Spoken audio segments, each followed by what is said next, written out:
বিয়াখন সৰুৱে আছিলে ধুমধামটো মানুহে বেছিকে কৰিলে it was a dream definitely fairy tale wedding asile aru mor datar jetia heart stroke hoise first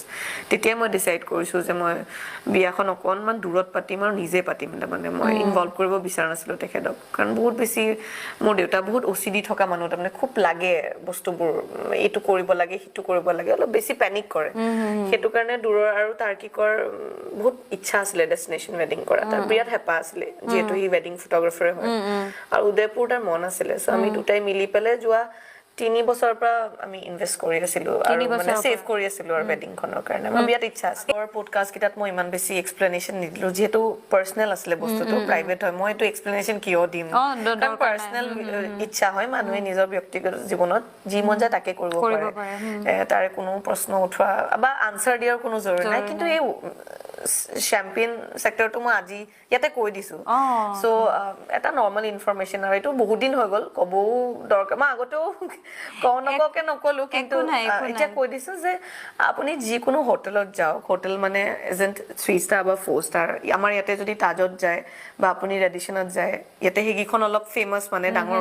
hotel নি গলে মানে এটা ওয়েলকাম ড্ৰিংক দিয়ে যদি নোটিস কৰিছা কিটা ফ্ৰুট জুস দিয়ে কিবা ফ্ৰুট চ্যাম্পেন দিয়ে বা কিবা এটা হলো দিয়ে অফাৰ কৰে হেখন আসলে ৰাফলস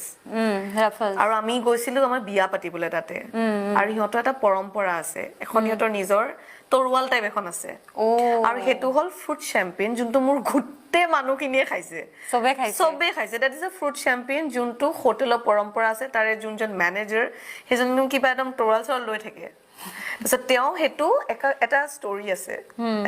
আছে হিহঁতৰ নিজৰ এটা ষ্টৰী আছে হেখনে মাৰি পেলে টোস্ট কৰে আৰু ব্ৰাইডাৰ গ্ৰুমক দিয়ে আৰু সবকে সাৰ্ভ কৰে that was a food champagne and it was a welcome drink by Raffles not by us হেতু সময়ত যে মই মুগা কাপোৰ যে পিনি আছিল তো কোনো এপ্ৰিশিয়েট নকৰিলে মোৰ যে গুটে দৰা বাহিনীয়ে মুগা কাপোৰ পিনি আছিল কোনো এপ্ৰিশিয়েট নকৰিলে ঢোল তিনিটা যে মই বুগি আপৰা যে লৈ গলো উদয়পুৰলে